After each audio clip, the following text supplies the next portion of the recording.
Standing before the board and hundreds of employees, CEO Victoria Wexler snatched a copper coin from Elliot Raines's hand and declared it the lucky charm of an outdated mechanic.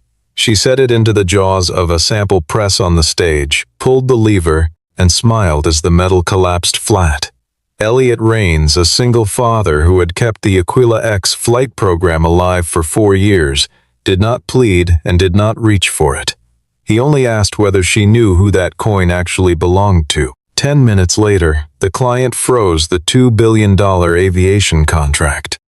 If you want to watch arrogance defeated by the very evidence it crushed, stay with this story until the final frame. 2 days before Wexler Aeronautics was set to sign the largest contract in its history, the underground testing bay on the 3rd sublevel was running at full load, and Elliot Raines was the only person in it who appeared unhurried. He was 44 years old, built for the kind of patience that comes from 2 decades of learning to trust his hands before his instruments, and while 3 junior engineers watched dual monitor arrays tracking vibration spectra and thermal load in real time, Elliot was pressing the flat handle of a long screwdriver against the housing of the final Aquila X actuator assembly and holding it perfectly still, listening through bone conduction the way a diagnostician reads a chest through a stethoscope. The monitors read normal and the sensors read normal, but what was not reading normal was the faint, arrhythmic flutter that Elliot could feel traveling up the metal and into the cartilage of his ear, appearing only when the system climbed past 92% load, irregular enough to be a mechanical signature, too subtle to trip any automated threshold, and entirely invisible to every screen in the room. He set the screwdriver down without announcing what he had found because he had learned long ago that a finding without documentation was just a complaint, and complaints from men in oil-stained work clothes carried a short shelf life in rooms where everyone else was dressed for a press conference. From the worn leather pouch on his left hip, Elliot withdrew a small copper disc roughly the weight of $50, its surface marked with laser-etched batch numbers, a prototype serial code reading AX001, heat discoloration along one edge from a test procedure 4 years prior, and the encrypted verification stamp of an independent materials laboratory. 2 junior engineers nearby assumed it was a good luck token and made no effort to conceal that they found it mildly comic. Kevin Marsh, the youngest of them, leaned toward a colleague and said something beneath his breath that produced a quiet, knowing smile.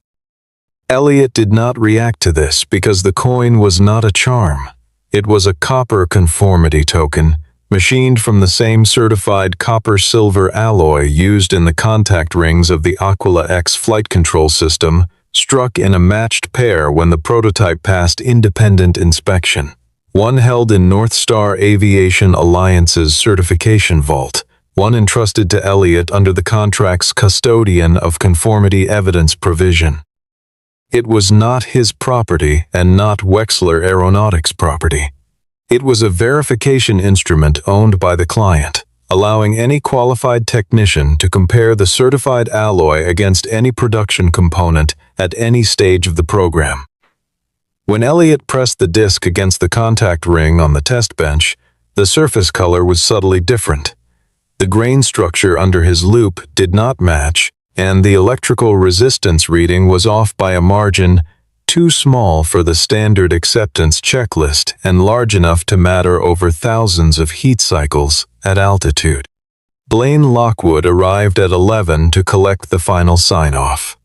He was 53, fluid in authority, moving through the testing bay with the relaxed posture of a man who considers physical confirmation of data to be something other people do. And he placed the completion form in front of Elliot and said the ceremony was in 48 hours. The client delegation had already checked into their hotels, and the board was tracking every hour of the schedule. Elliot set the form back on the table without signing it, explained that the batch identifier on the contact ring did not correspond to the batch number on the certification coin, and said he needed to review the full material intake log before he could confirm the components had been drawn from the approved alloy lot. Blaine's expression shifted into something administrative and cold. He told Elliot the discrepancy was almost certainly a documentation error, that the material had passed every standard incoming check, and that raising a flag this close to the signing was the kind of judgment call that reflected poorly on a department. Elliot said that a batch identifier mismatch on a flight for critical contact ring 2 days before certification was the kind of thing that reflected poorly on something more consequential than a department. By the time Blaine left, the completion form was still blank. Elliot had begun photographing the contact ring surfaces with the bench-mounted documentation camera, and Blaine had gone directly to the quality management portal and deleted the formal warning Elliot had submitted that same morning. Elliot checked for it twice that evening and confirmed it had not been misfiled.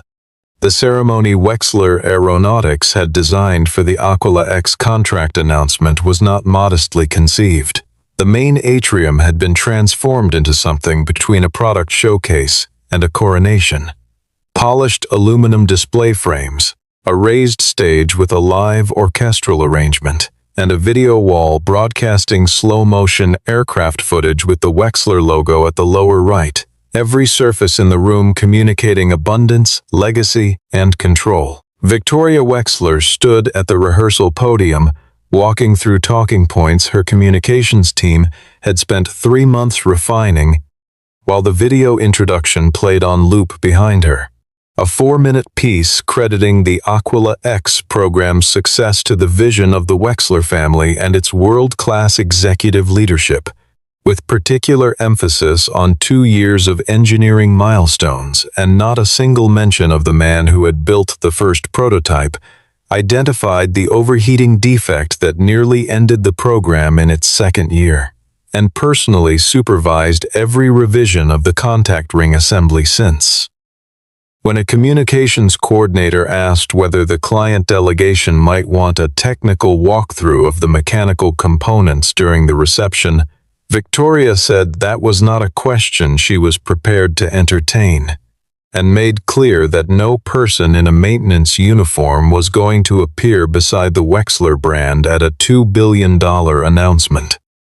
Blaine, standing nearby with a scheduling tablet, suggested reassigning Elliot to the night shift for the duration of the event week, framed as a logistical simplification rather than a punishment, though the distinction was of the administrative variety. Victoria agreed, and added that mechanics should understand where they fit in a program of this scale, beneath the aircraft, not in front of the cameras. Neither of them said it in a way that suggested they expected Elliot to hear it, because they were not thinking about what Elliot thought, and that was, in the fullest sense, the problem.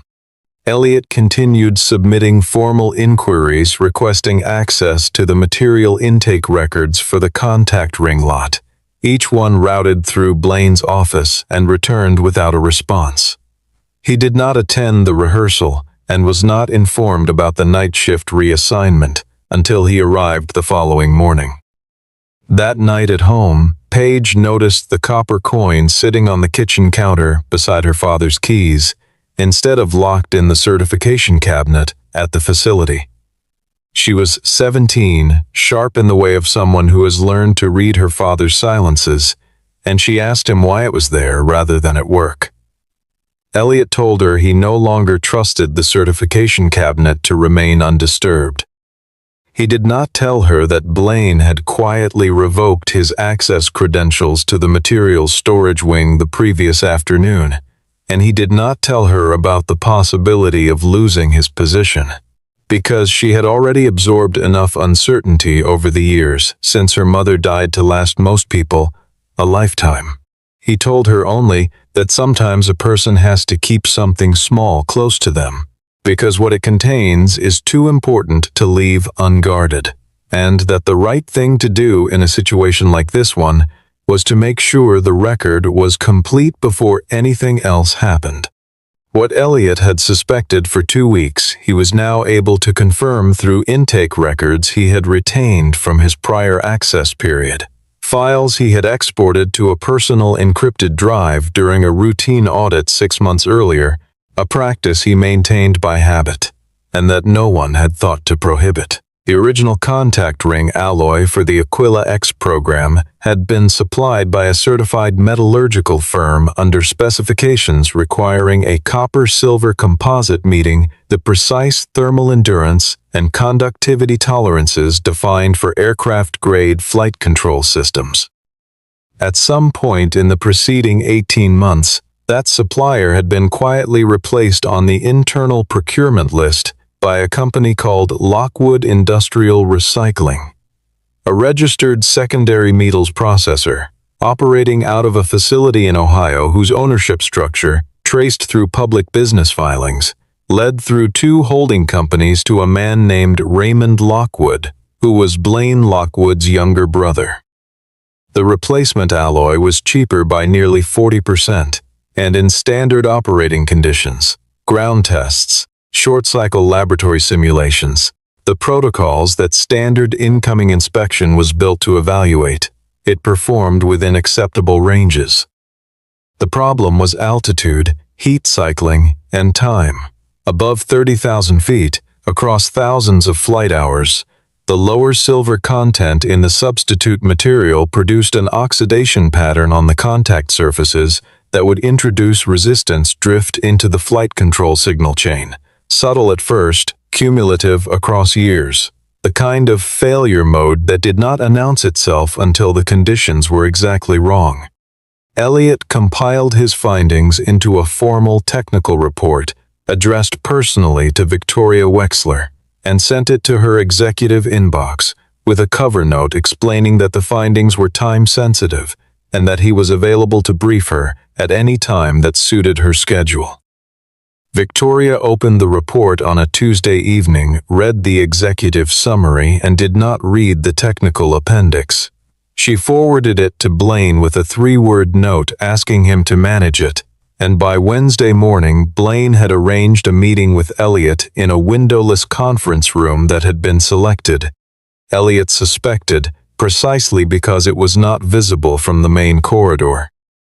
Blaine told him the report contained speculative conclusions drawn from incomplete data, that the incoming inspection records were the authoritative source on material conformity, and that submitting unverified technical concerns through executive channels 2 days before a contract signing was the kind of behavior a performance review committee would examine carefully.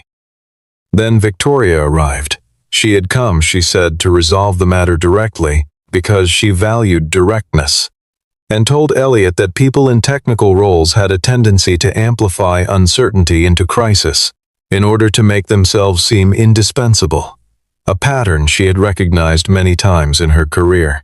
She offered him a modest compensation adjustment and said that if he withdrew the report and signed the conformity confirmation before the ceremony, the matter could end there, with no further examination of his conduct. If he did not cooperate, she would have no option but to ask the operations team to review whether the maintenance and reliability department could be structured more efficiently. Elliot declined without hesitation, told her that a small deviation in a contact ring at sea level does not stay small when it reaches 40,000 feet and has had 10,000 flight cycles to grow, and listened as she told him he was confusing experience with expertise. On her way out of the conference room, she told Blaine to begin preparing the documentation for a termination review. The final full company rehearsal was the kind of event that Wexler Aeronautics staged less for preparation than for demonstration. A performance of confidence aimed at the board, the client delegation, and the handful of financial journalists who had been given preview access to the ceremony. The auditorium held 300 chairs, all of them filled, and Victoria stood at the center of the stage with the ease of someone who had rehearsed authority before any specific audience her entire adult life, while Dana Hargrove, Director of Compliance for Northstar Aviation Alliance, sat in the second row of the client section. 41 years old, quiet in manner, unhurried in the way of someone who has no need to perform composure, because the composure is simply what she is. Dana had been present at the original prototype test 4 years earlier, had watched Elliot machine the first contact ring by hand when a tooling error destroyed the automated component, and had been in the room when both certification coins were struck. Elliot arrived at the auditorium entrance carrying a sealed technical envelope addressed to Dana, the last formal mechanism available to him within the contract structure for delivering an unresolved quality alert to the client's compliance officer, and was stopped at the door by 2 security personnel who had received written instructions from Blaine's office that morning specifying he was not credentialed for the event floor. Victoria, at the edge of the stage, saw the exchange and saw the copper coin that Elliot had removed from his jacket pocket when a security officer asked him to empty it, and she descended from the stage in a direction that made the room go quiet in a particular way. Not because anything dramatic had been said yet, but because the body language of a CEO moving toward a floor technician in front of 300 people carries its own grammar. She took the coin from Elliot's hand before he offered it, turned it over once, and held it up for the room to see, calling it what it appeared to be to someone who had never been required to understand what it was, the lucky charm of a mechanic who could not adapt. Blaine reinforced this from the edge of the stage stairs with enough volume to carry across the auditorium, saying that no modern contract worth $2 billion should be held hostage to a coin in a laborer's pocket. Victoria looked at the coin and then at Elliot with the expression of someone delivering a verdict rather than reaching one, and said that people like Elliot fixed machines and that people like her owned the sky. Elliot told her, clearly and without raising his voice, that she could own the company but she could not own the standards that aircraft were required to meet, told her the coin did not belong to him or to Wexler Aeronautics, and asked her to return it.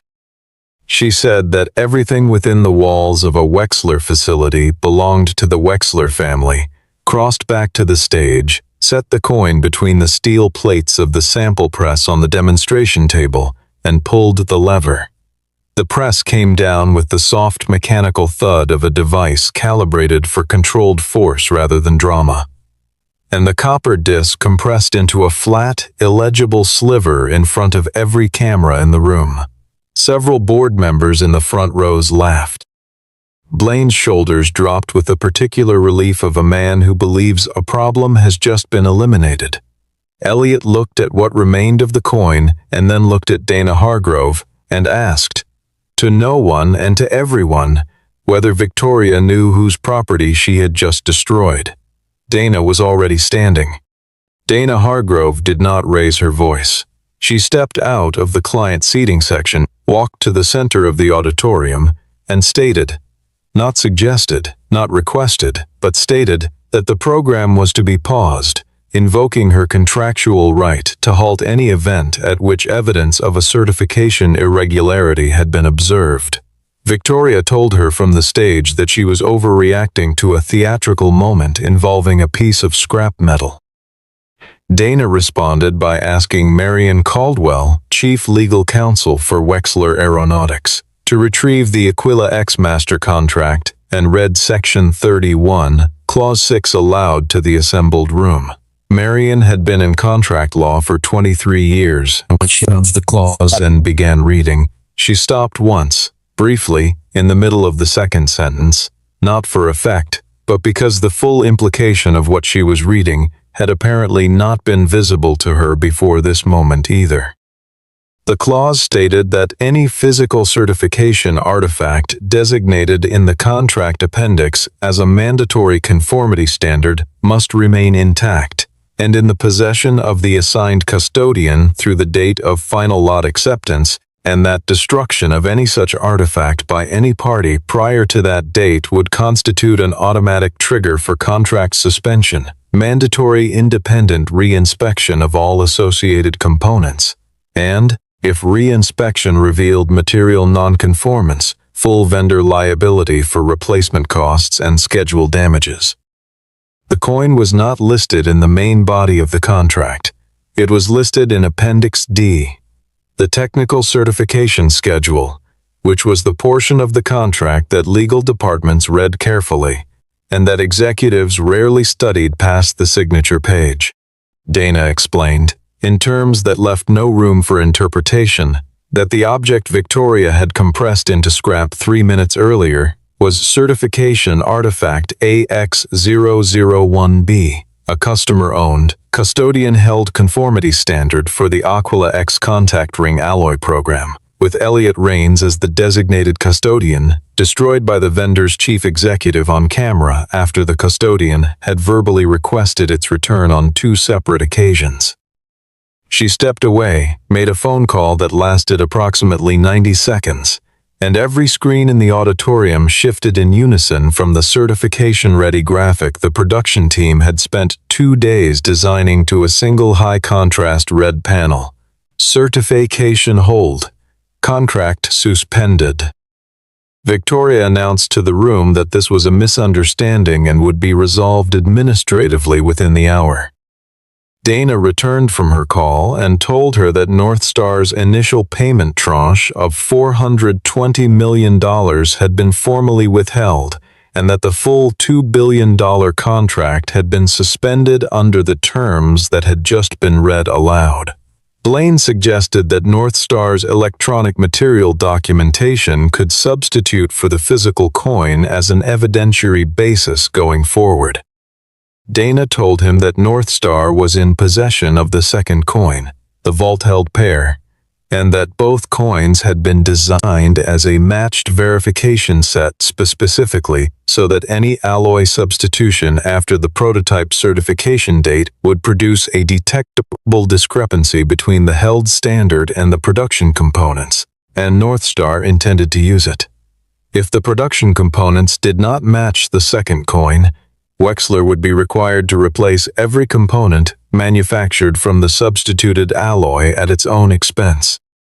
Victoria turned to Elliot and asked why, if the coin was so critical, he had never made this clear to anyone. Elliot told her the explanation was in Appendix D, on the first page, in the section she had signed. Victoria Wexler had navigated corporate crises before, and the strategy she reached for in the hours after the auditorium cleared was the one she trusted most. Reframe the event so that the person who identified the problem appears to be the person who caused it. By evening, Blaine had drafted a narrative in which Elliot Rains had removed a controlled certification artifact from its designated secure storage without authorization, deliberately withheld information about its contractual significance until a public moment where its destruction would produce maximum damage, and engineered the entire sequence to retaliate against a department reorganization he had opposed. The Human Resources Director was contacted and asked to compile Elliot's personnel file with emphasis on any documented friction with management or deviation from protocol. A quality hold he had placed on a component 3 years earlier, a 4-day delay pending additional thermal cycle data, was reclassified in the system from a standard hold to a compliance irregularity, and a performance note from a supervisor who had since left the company was reinterpreted without the context that would have explained it. Victoria presented Elliot with 2 choices in a meeting attended by Blaine, the Human Resources Director, and 2 outside attorneys. He could sign a statement acknowledging that he had removed the certification coin from its secure location on his own initiative, accepted responsibility for the disruption to the certification chain, and agreed the company owed him nothing beyond standard severance. Or he could decline and face civil proceedings for interference with a contract valued at $2 billion. a litigation process that would consume every resource he had against a legal team with no budget ceiling. She told him to take the weekend to think about it, which was the kind of suggestion that sounds like generosity and functions as a pressure instrument. Elliot told her he did not need the weekend and declined. He had not been improvising. Everything from the moment he first noticed the batch number discrepancy had been documented according to the same methodical standard he applied to every technical procedure. The signed custody receipt from Northstar confirming transfer of the certification coin to his care, time-stamped emails requesting material inspection access that had been denied or ignored, the formal technical report with attached photographs of both alloy surfaces and conductivity measurements taken at 3 temperature intervals. A written message from Blaine explicitly instructing him to sign the completion form before inspection was finished, and the auditorium security footage showing, with complete clarity, Victoria Wexler removing the coin from Elliot's hand after he had verbally requested its return, then operating the sample press herself. That evening, Paige was at the kitchen table when her father came through the door carrying a box of personal items from his workstation, and she asked whether they were going to have to sell the house. Elliot set the box down, sat across from her, and said he might lose the job, but he would not lose his name by signing a document that described something that had not happened. Dana Hargrove reached him by phone later that night, told him Northstar was requesting his participation in the independent technical review as an unaffiliated expert witness, not as a Wexler employee, not under any obligation to the company, but as the person who understood the Aquila X contact ring system more completely than anyone else currently involved. And he accepted before she had finished the sentence. Before ending the call, he told her that the destroyed coin was not the only documentation of the original material specification. Before the substitute alloy entered production, he had photographed the microstructure of both alloy batches side by side and recorded conductivity measurements for each at 3 temperature intervals, and those photographs had been on his personal encrypted drive for 14 months. The second coin traveled from Northstar's certification vault to an independent metallurgical laboratory in a sealed evidence container, accompanied by a chain of custody package Dana had prepared personally, and by Friday afternoon, the laboratory had completed its comparison against a contact ring drawn at random from the Wexler production inventory. Not a specially selected sample, but a unit pulled from a sealed production box by the laboratory's own technician under Dana's direct supervision. The comparison was not close. The silver content in the production contact ring was lower than the certified standard by a margin exceeding the maximum allowable tolerance under the Aquila X specification by a factor of 2.3. The grain structure visible under metallographic cross-section showed characteristics consistent with secondary processed alloy rather than primary refined composite, and the thermal endurance rating of the production material, extrapolated from the laboratory's accelerated aging protocol, fell short of the program requirement at the point in the heat cycle curve, corresponding to approximately 4,000 hours of operational flight. The extended audit that followed the initial comparison covered the full production inventory and found that 1,841 contact rings had been manufactured from the substitute alloy, and that Blaine Lockwood had at some point instructed the procurement data team to update the batch identifier codes in the production tracking system so that the substitute material would appear in records as though it had been drawn from the certified lot, invisible to anyone who did not have access to both the physical certification standard and the physical production component simultaneously, which was precisely what the two-coin verification system had been designed to provide. In the days that followed, Victoria maintained publicly that she had been unaware of the supplier substitution and that Blaine had acted outside his authority.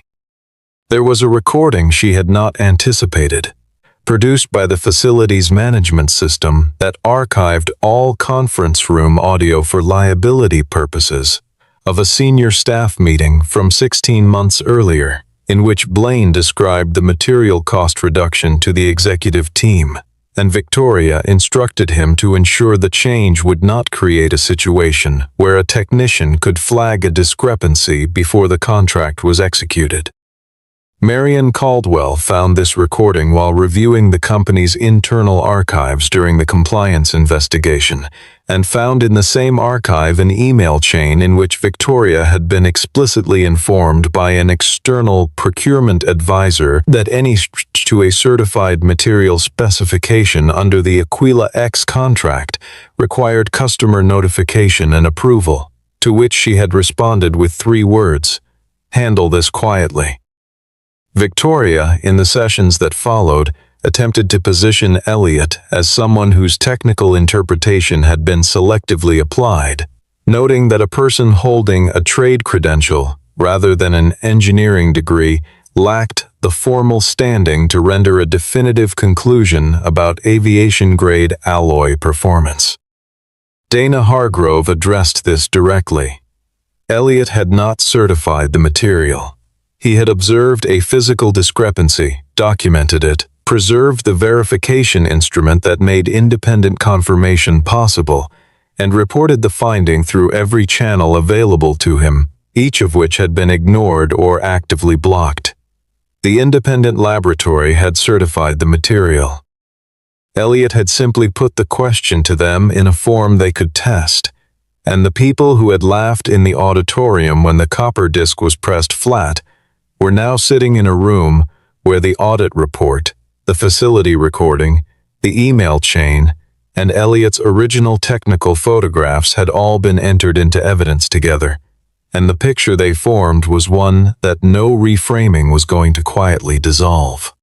The emergency board session was called with 7 hours of notice.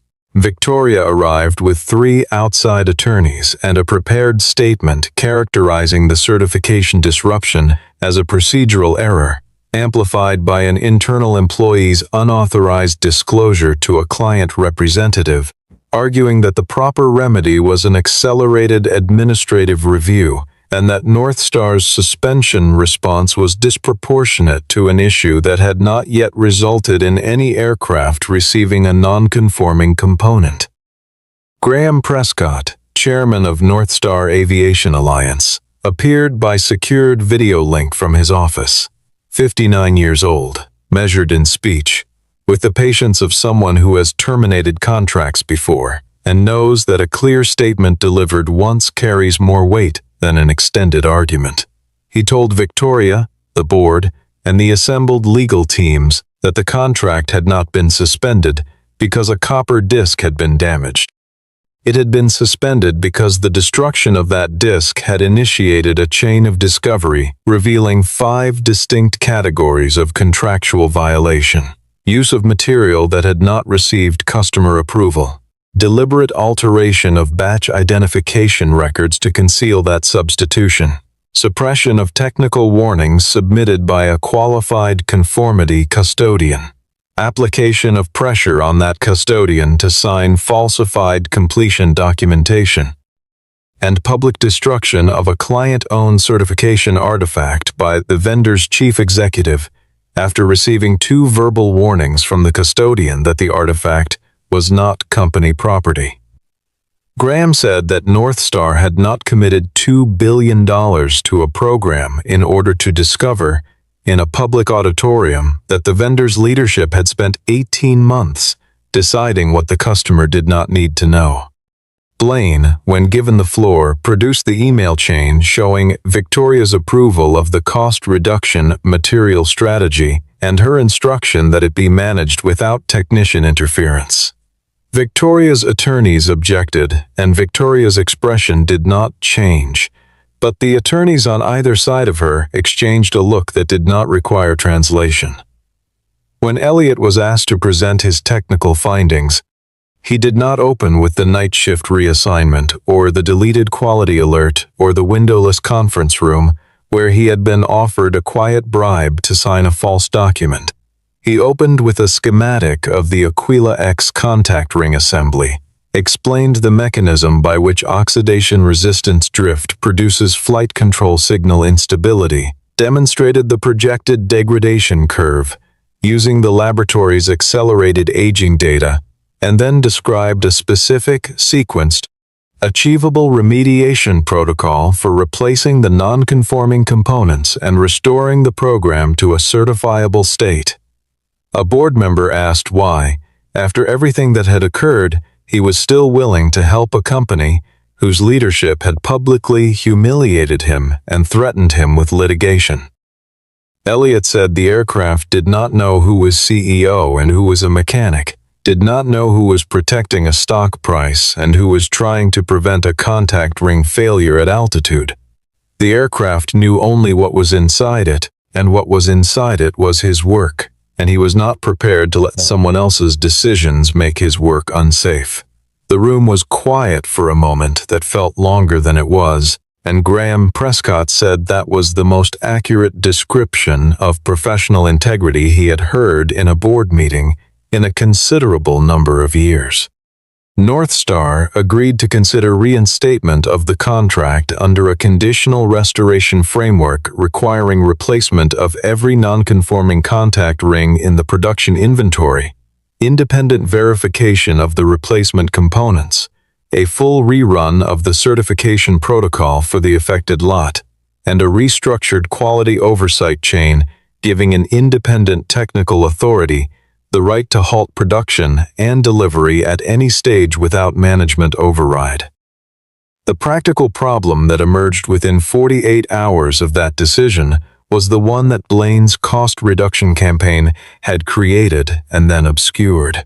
Most of the senior technicians who had built the original Aquila X prototype and understood the assembly tolerances from direct experience had been terminated or reassigned during the preceding 2 years as part of a staffing efficiency initiative that reduced the maintenance and reliability department's headcount by 31%. The engineers currently assigned to the program had the design specifications and the updated technical drawings, but specifications describe the target and experience describes the gap between the target and the physical reality of assembly. And it was in that gap, where tolerances interact with manufacturing variance and thermal behavior diverges from the idealized model, that the remediation work was going to be decided. The board extended a formal offer to Elliot, requesting that he return in his prior capacity. Victoria, who had not yet been formally removed from her position, told him this was an opportunity to demonstrate that he could place the interests of the program ahead of a personal grievance. Elliot said he was not aware of having a personal grievance, and that his concern had always been the program, then declined the offer as presented. He was not willing to return to the reporting structure that had deleted his quality alert, offered him money to sign false documentation, and threatened him with litigation for refusing to lie. He was prepared, however, to participate in the remediation under a separate set of conditions that he had already drafted. The conditions were 6 in number. He would join the program as an independent technical specialist contracted directly through North Star, not through Wexler. He would hold unconditional authority to suspend any test or inspection upon identifying a safety risk, without requiring management approval. All technical warnings would be logged simultaneously to North Star's compliance system and not exclusively to Wexler's internal quality portal, where they could be altered. Every technician who had been pressured to sign documentation for work they had not inspected would receive written confirmation that their original objection was now part of the formal record. All personnel who had contributed to the Aquila X prototype and had been removed from the program during the preceding 2 years would have their contributions formally documented in the program's certification history, and no person would be asked, at any stage of the remediation process, to sign a conformity document for work they had not personally verified. Northstar accepted all 6 conditions before the session ended, and Wexler's board ratified the arrangement the following morning. Elliot returned to the production floor the next week carrying a visitor badge issued by Northstar Aviation Alliance rather than a Wexler employee card, and the people who had laughed in the auditorium when the copper disc was pressed flat now stepped to the side of the corridor and waited while he led the remediation walkthrough. He did not look at them in a way that suggested he had catalogued their faces from that day, because the decision to make the work the only statement was what made the moment complete. The remediation took 9 weeks. Elliot worked alongside a team of 6 technicians, 3 of whom had been brought back to the program from reassigned positions at his specific request. Replacing every non-conforming contact ring, calibrating each actuator assembly against the original prototype specification, and running a phased load test sequence that built from 40% capacity to full operational ceiling over 4 consecutive days of supervised trials under independent observation. Every test threshold was met. The laboratory confirmed that the replacement alloy matched the certification standard, that the contact ring geometry fell within the approved tolerance band, and that the projected thermal performance of the remediated components was consistent with the full operational service life specified in the contract. The conditions Northstar attached to the restored contract were comprehensive in their effect. Wexler Aeronautics was required to absorb the full cost of component replacement and re-inspection, a sum the internal accounting team calculated at roughly $64 million. A performance bond equal to 10% of the contract value was withheld pending successful completion of the first operational service interval. Northstar retained the right to station an independent compliance observer at the Wexler production facility for the duration of the program with unrestricted access to material records and quality alerts. And Victoria Wexler and Blaine Lockwood were both explicitly excluded from any supervisory or decision-making role related to Aquila X. The board voted to remove Victoria from the chief executive position the following week. The vote was not close. Blaine had been terminated the morning after the board session, and his employment file had been turned over to a federal oversight body for evaluation of whether the alloy substitution and record alteration constituted actionable fraud under aerospace procurement regulations. Before she cleared her office, Victoria sought Elliot out in the production facility and found him at the same test bench where he had first pressed the screwdriver against the Aquila X housing and heard the wrong sound. She told him that what he had done had cost the Wexler family hundreds of millions of dollars over a coin. Elliot told her, without turning away from the bench, that the coin had not cost the company anything. The arrogance that caused them to ignore the warning had cost the company its leverage. The fraud that caused the contract to be suspended had cost the company its credibility, and the decision to press a client's property flat in front of a camera after being told twice not to had cost Victoria specifically the one thing arrogance can never buy back. She had said in that auditorium that everything within the walls of a Wexler facility belonged to the Wexler family. She was leaving now, and the building still bore her family's name on the exterior, and she would not be coming back inside. 6 months after the final certification review, the Aquila X flight control system entered operational service with the first aircraft in Northstar's new fleet, and the program documentation listed Elliot Raines under 2 entries in the technical record: original prototype fabricator and nonconformity detection lead for the contact ring remediation program. He did not receive a title promotion or a public ceremony on the scale of the one that had been planned for the day the coin was destroyed. What he received was something more durable, a record that described what he had actually done, filed in a place where it could not be edited without triggering a compliance review. He had established a small independent consultancy called Rains Aviation Reliability, which provided technical oversight support for flight control programs and, more specifically, gave technicians and quality specialists in manufacturing environments a formal channel for documenting safety-related objections that their internal management chains had blocked or ignored. Northstar became its first contracted client, and within 4 months, 2 additional aerospace suppliers had engaged the consultancy to support conformity audits on active programs. Page came by on a Saturday to help him hang something on the wall behind the desk. Northstar had sent a small package the week following the final certification. Inside it, in a fitted case lined with black foam, was a newly struck copper disc, machined from a certified batch of the original Aquila X alloy, the same formulation that had now passed every test and entered service in the air. It was not a replacement for the destroyed certification coin. It was something the contract had not required and the lawyers had not drafted. A gesture from the people who had been there, addressed to the person who had held the line. On the face of the disc, a single line had been engraved in the same laser-etched style as the original batch markings. Integrity cannot be flattened. Page mounted the case level and centered, while her father stood back and looked at it the way he looked at finished work.